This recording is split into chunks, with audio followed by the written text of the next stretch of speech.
to Double Clutch Auto Reviews, and thank you so much for tuning in for another review video. My name is Mark, and today I am here with my boy Levon's 2017 F80 M3, and it is heavily modified, even more than the last time you saw it. Folks, let's introduce my boy Lev. Lev, thank you so much for having me out here again. I really appreciate you, brother. Absolutely, man. So, tell me, what exactly happened to your M3 this time? I wrecked it. How? Go ahead, tell the folks the story. Unfortunate incident last October. I got hit. The car took some suspension damage. The main point of impact was in the left front wheel. And this is the second accident. This is the second accident. The second time he's been hit, folks. I mean, Yeah, this second thing time cannot, I've been blessed, not hit.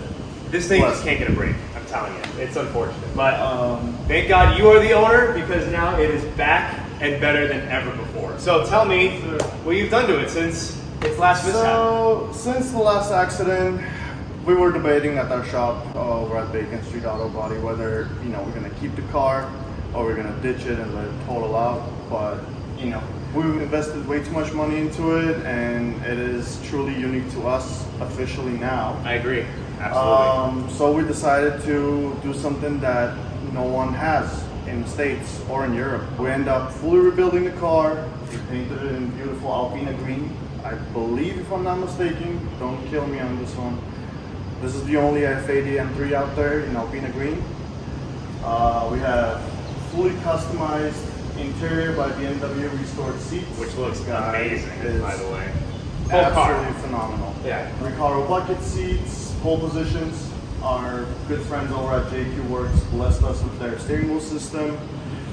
Full suspension, and the main focus for this time around on the vehicle was to get the handling and how it takes corners and overall feel of the car and how connected it feels on the road. Like you driving here with me in the passenger seat, you can feel it is so responsive and sharp compared to even how it used to be, and it was still an M3 before. Compared to last year, I almost crashed into a tree while I was chasing you. I mean,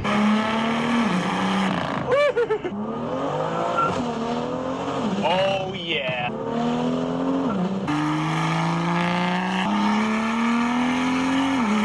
While you were driving my brother's M2. I literally almost what do I gotta say? I don't know. But yeah, main point of interest was to get this car more dialed in. We're planning on, not this year unfortunately, but next year to take it to Tail of the Dragon and get more into tracking it and getting it to the point where it goes away from being a daily driver into a full-blown track car. I mean, you're almost there, man, except for how pretty it is, I will say. Yeah. And like, I noticed this paint in the sunlight, it's chef's kiss, so good. You guys did such a great job, and I'm just saying that because you're my boy. You're kind enough to let me drive your car. I'll have you tell that to my painter. Yes. You're the one who Oh, perfect, great. originally convinced me into going into Alpina green over jet green metallic off of the 911 GT3 RS. It's one of their individual special colors, you want to call it. But yeah, super happy about staying within the BMW family, going with the Alpina green. And I think that was a great choice to stick in the BMW family, because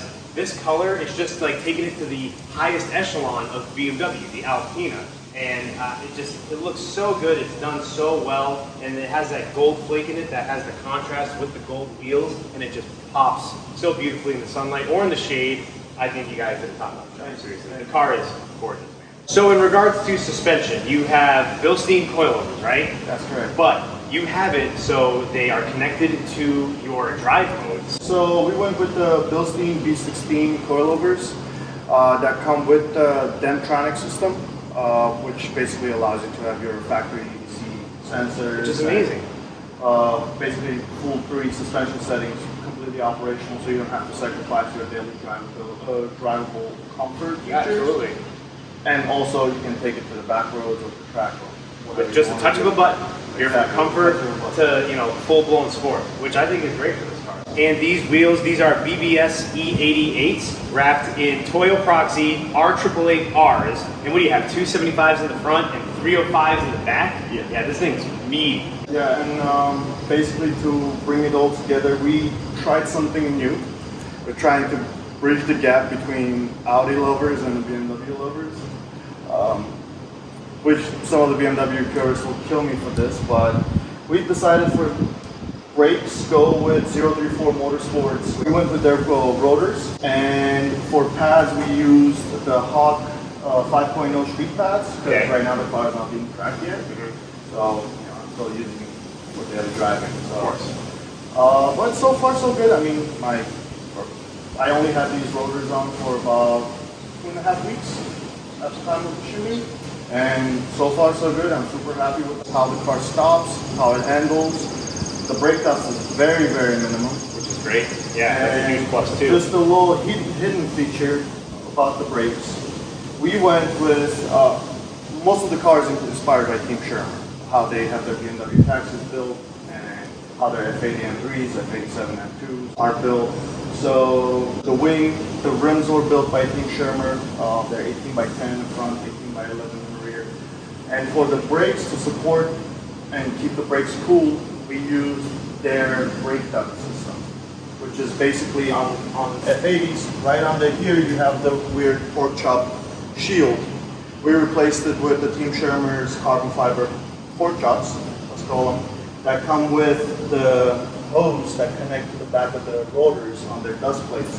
So we have fully hidden, no need to drill out in the bumper cover, no need to make any additional ducts. Yeah, it looks factory. Everything is hidden away, first saw and it performs phenomenal. That's awesome, man. Cannot stretch it anymore. I cannot recommend it any more than I already did. Oh yeah. Well, especially when you're tracking a car, after a while, your brakes are gonna get so hot you can get fade, 100%. and you don't want that on track day, especially when you're on your last lap. Come on. So, like you said earlier in the car with me, BMWs, you need to focus on cooling, whether that's engine cooling or brake cooling as well.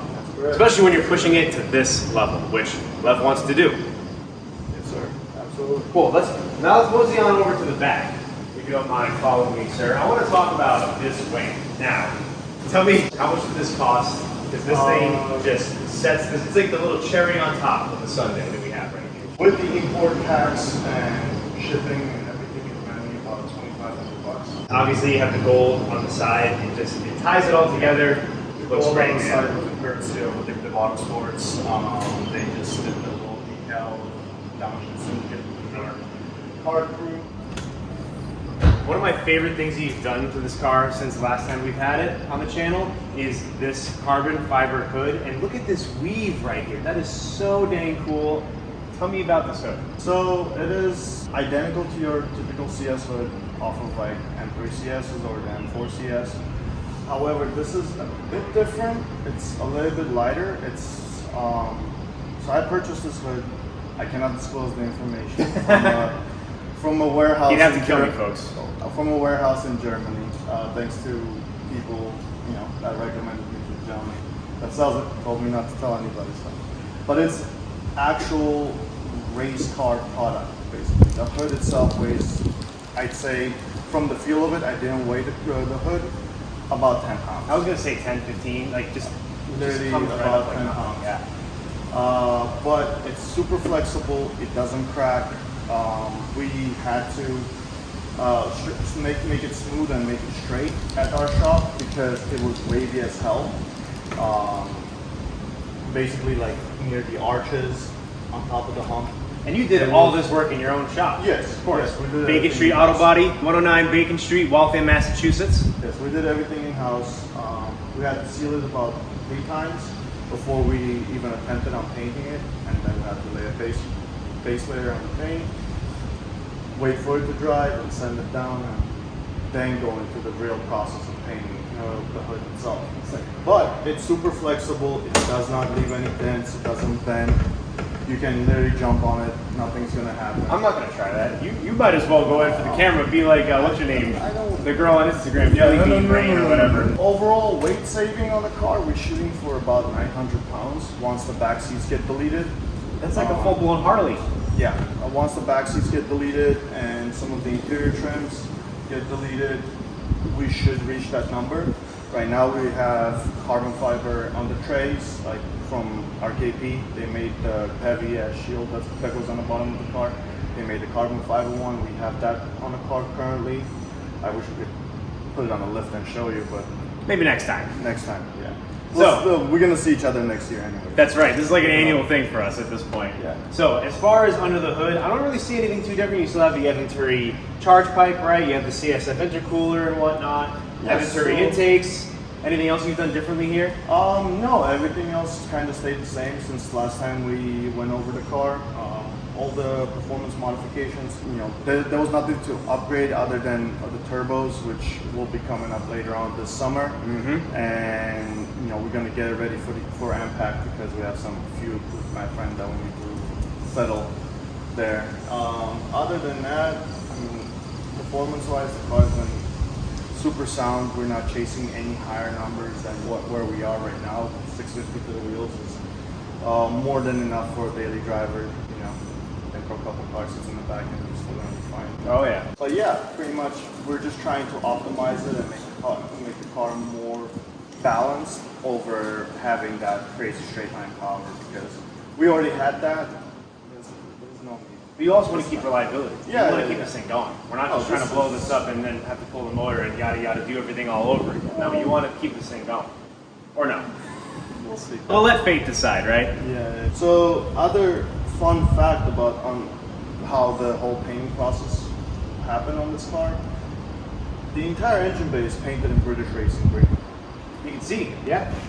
So Albina green, since the car started its life as mineral white, F80 M3 Comp. Albina green, the coverage is absolutely horrendous. So to be able to cover up white paint was extremely difficult because the paint itself is very translucent. Basically, you're looking at green water. Like you can see through it when you're watching the paint drop off of the paint stick. So we end up going with British Racing Green, which has a lot thicker substance as far as like the heavier. Is it more opaque, so to speak? Yeah. Does it absorb the light more? Kind of. Is that what you're trying to say? That's what I'm trying to say. And basically, we did the base coat of British Racing Green, and then we went over the Albina Green. That's why it gives you that hint of blue sometimes in the darker shades. It looks almost black. Yeah, it gives you that complete shade, blue stealth color. Other than that, we end up retrofitting because since the car was pre-LCI and had the xenon headlights, we end up retrofitting icons off of a 2020 M4. Very simple system to install as far as like, people scare others that, you have to hardwire the headlights, you have to run wires from the fuse boxes. Was it plug and play? No, it wasn't. You do have to run a wire from the fuse box that's located in the trunk. Okay. But it's a very self-explanatory system. You just literally run the wire all the way to the bottom of the glove box and just two plugs. That's it. Fair enough. It took me 15 minutes to do it, and then you need a good coding person to do the job, which I highly recommend. F22 tuning. They are out in Poland, but they do remote, so you side up my shop. The guy was literally working on that. Yeah. Before we did the shoot, he was getting it too. So nice, man. Awesome. Other than that, pretty much it, man. All the cooling components, the engine bay, everything else stayed the same. Like I said, the main goal for this year was to optimize the suspension, optimize the handling, and then the interior just came along, as like a spontaneous. Purchase. Speaking of that, let's climb on in. Yeah. All right. Got to climb over this huge bolstering right here, but it's actually not too bad. You just kind of fall into it, and it's actually pretty comfortable in here once you're sitting in here, am I right? I just love the fact that you fully customized this whole interior. And the leather's nice. Like, feeling that's real Alcantara too. Like, you did a great job in here, man. You really did. Thank you. So give me the breakdown of this entire build from the inside out now. So, full custom interior. I purchased a used dashboard off of a 2020 M4 with the Silverstone extended leather option, just to have like this glove box section. Yep. In white and black, and then I gave the dashboard and my original red interior along with the pole position Recaros that were black originally over to BMW restored seats, where he did full Alcantara dashboard top, because I didn't want it to have any glare inside the windshield. Right, you can't put white while on driving. this. Yeah. And then the door panel, the majority of it is factory, other than the white, handles, the white on the bottom, and the Alcantara with Silverstone center sections. The back seats also, the centers are full Alcantara, and then the sides are actual real Silverstone. So the gentleman just used factory leather to give his own touch to the interior. No, it's super cool, man. I'm kind of bummed to see when you rip that out to do the rear seat delete, but oh well, because race car. Exactly. Speaking of race car, check this out. This is a quick release steering wheel. All you have to do is pull on this and it pops right out for you. I mean, and look at this, guys. Yeah. And just slide that back on. You're ready to rock. And now on your steering wheel, what are these buttons right here? We have M1 and M2, which is our customizable drive modes, of course. Traction control off. What is this right here? Launch control? No. That's just like basically like your Sport Plus settings. Okay. That you can set it to, like just the engine. Gotcha. Everything on the bottom. This is your cruise control side. Yep. Okay. Basically, you have your cruise control, your custom map switching that we have. Cruise control isn't race car though. It came with it. You drive this all the time. Yeah, I get it. Yeah. And then on the right hand side, you have your phone calls, speakers, and all the stereo modes. Are you for real? So JQ Works did a phenomenal work with their quick release steering wheel systems. I mean, their paddle shifters are phenomenal. You get the magnetic paddle shifters. That's where they started, but their take on this, quick release steering wheel system is absolutely phenomenal. I mean, I've tried out the KMP systems. I've tried out the Beamer World take on the KMP steering wheel system for the F chassis. Okay. They're all great, but by far with the ease of use and how convenient the steering wheel operates is just unreal. Yeah. I mean, that's like the best bang for your buck, in my opinion, at least. Yeah, absolutely. To each their own. Like, people like KMP over anything else. Others like the Beamer World over anything else, depending on what use you're using it for. This stands out both for show, both for track use, and the best part is, like, whatever steering wheel you want to use, whether it's Sparco, Momo, etc., as long as the center diameter fits and the bolt pattern fits, you can run any steering wheel you want on the system. Interesting. So essentially, you're purchasing just this box and installing it on a car. Right. And it's plug and play. Yeah. You don't have to do any hard wiring. And that receptacle right there is not just a quick release steering wheel. That's an electronic plug, essentially, that connects everything to the car, so you can actually use all these functions from the steering wheel. Yep. I mean, basically, that's crazy. your main plugs and everything that you use to your factory settings. Yep. As far as like on your factory steering wheel, the airbag, power, and like all the convenient features are inside this hub right here. So you install the hub, and then you install the steering wheel on top of it. Yeah. And I'll show the viewers real quick again, popping this out. I mean, and that's the receptacle that goes on the steering shaft, essentially, right? Yes. Would you call it that? So, and then that connects right into there, and it plugs and plays. I also want to attest to these pole position bucket seats. Sitting in them, once you get in, they're really comfortable, actually. Yeah. Like, I'm snug as a bug in here. Yeah, I'm kind of tight, but I'm not. I thought I was going to be like, oh my God. No, not at all. These are nice, man. So these are the largest size you can get. I see. There's like 2 or 3 different sizes. Okay. So you could get something as narrow as like the E46 CSL seats. That would probably very be uncomfortable to be in. On the tighter side for sure. Yeah. But then, like, for instance, getting out, just to show everybody, you say put your hand on the, the door sill, and then just step on out, and without touching anything, just grab the wheel. Yeah, just push yourself. Yeah, and then easy. It's really not that bad. No, not bad at all. Climbing in again, just gotta plop your butt in. Yeah, you could easily avoid the carbon fiber side skirt. Yeah. I thought it was going to be like a chore to get in and out of here. It's not too bad. No. Awesome, man. Let's not keep the people waiting any longer. Let's take this bad Larry out for a rip.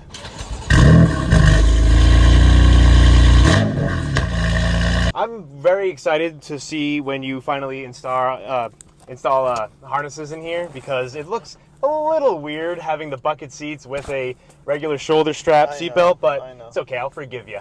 Yeah, we're making it work with what we have. 1 year at a time, right? Yep. Cool. Yep. Park and brake down. To put into drive, all you do is push it to the right. Yep. Correct? Now I'm in drive. Should I push it down again for sport? Just double tap the M2 button. Okay, so double tap M2. Yep. Confirm. Now I'm in M2, which is your full balls to the wall. Yes. So let's take it easy at first, and then we'll go from there. Send it. So compared to last year when you drove it, now we recently became a dealer with XHP, which does the transmission tunes for BMWs, Supras, and right now we're running their stage 3 tune on our transmission. Okay. So the car is going to feel a lot more responsive when it comes to gear shifts, and there's no torque limiters anymore. Gotcha. Let's give it a little bit to start off. Yeah, the shifts are very quick.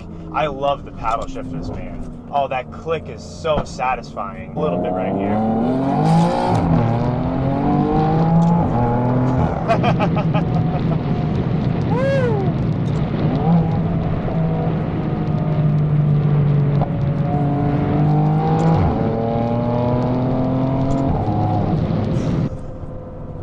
Lev, this thing is a mean machine, I tell you. You'll see the highway exit on your right-hand side, so. Oh, your turn signals are way down here. That's it's kind of the only downfall with that steering wheel. The turn signals and the wipers are so far out. I mean, it's like a solid, I would say 2 inches, maybe like 1.5 to 2 inches farther away from the wheel than what you're typically used to in a car. It's BMW. You don't need turn signals. I know. Just go. Typical BMW. Come on, live up to your name. Exactly. I am like going really hard into this corner.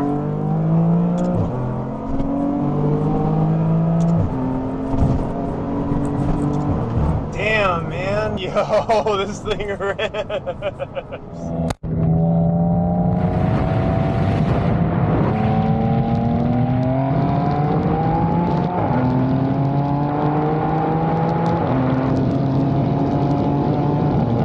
Are we behind an M4 right now? Yeah, it's a Yo, let's just blow his doors off.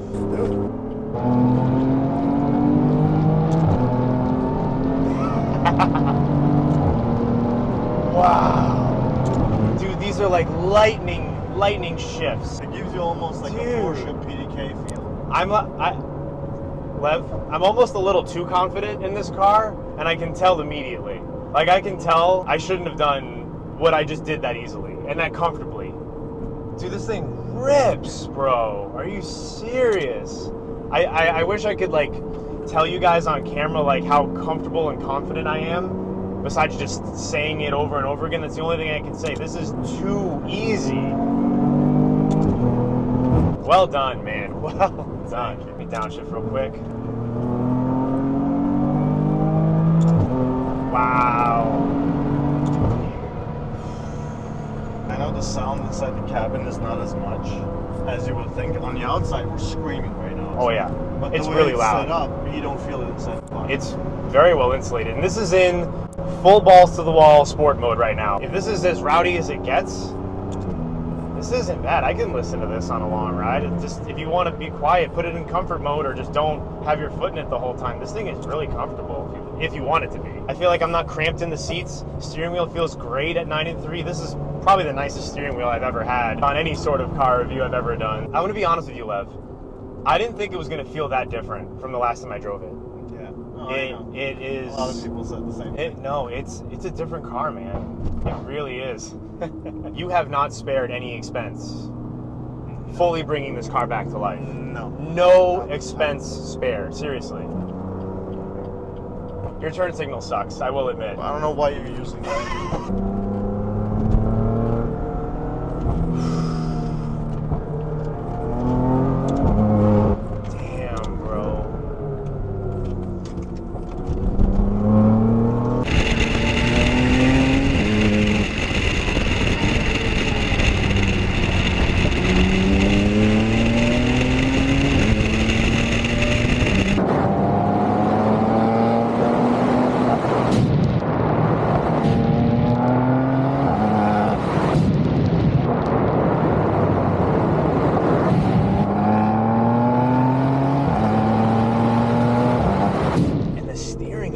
So heavy, like it feels great. I mean, I turn, like, look guys.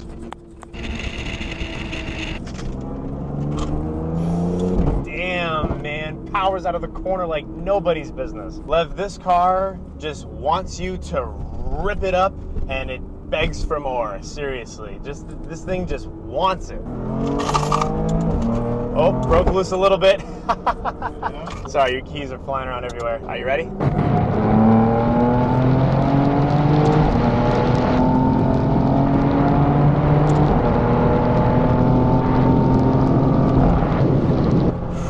And it's so effortless. I love what you've done with this car, Lev. Seriously. I'm honored and I'm very happy to hear that, because you know, I appreciate that, the man. last thing you want to hear as a, you know, enthusiast and as a person that loves building cars, you know, someone telling you afterwards, like, oh, you spent like 20K on this car and it drives like this. Like, you know, the community is like, opinions are like assholes. Everybody has one. Right, and they all stink. Yeah, and they all stink. Yeah, exactly. My best response to you, I already said this, but I'll say it again. I thought it was going to feel like, oh, he put a steering wheel on it, you know, he painted it green, you know, whatever. It doesn't feel like the same car. The only thing that sort of feels similar is the power band and how it builds power and how it responds to like braking traction and whatnot. But the transmission with the tune and these amazing paddle shifters you have on this, the steering wheel itself, the bucket seats, there are so many things about it that just completely turn this thing up to the next level. And it was worth it. I would say it's worth it. Alrighty guys, thank you so much for tuning in. I thoroughly hope you enjoyed this review of this completely done over, resurrected from the dead F80 M3 owned by my boy Lev. Lev, thank you so much, man. Thank you so much. Thank you for having me. This was an absolute pleasure. Guys, if you enjoyed the video, please make sure to hit that thumbs up and also consider subscribing. It's free to you and it really helps me out to grow my channel, so I sincerely appreciate it. Also, follow this bad Larry over at WAA_F80 on Instagram. Also, Downshift Syndicate. That's his car club that he has here in northern Massachusetts. Stay safe, guys. I'll see you on the next one. Have a great rest of your day. Peace.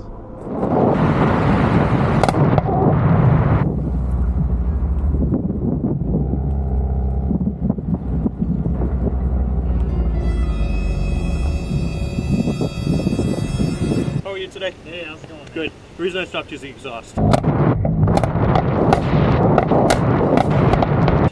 All right. Do you have your license? Yes.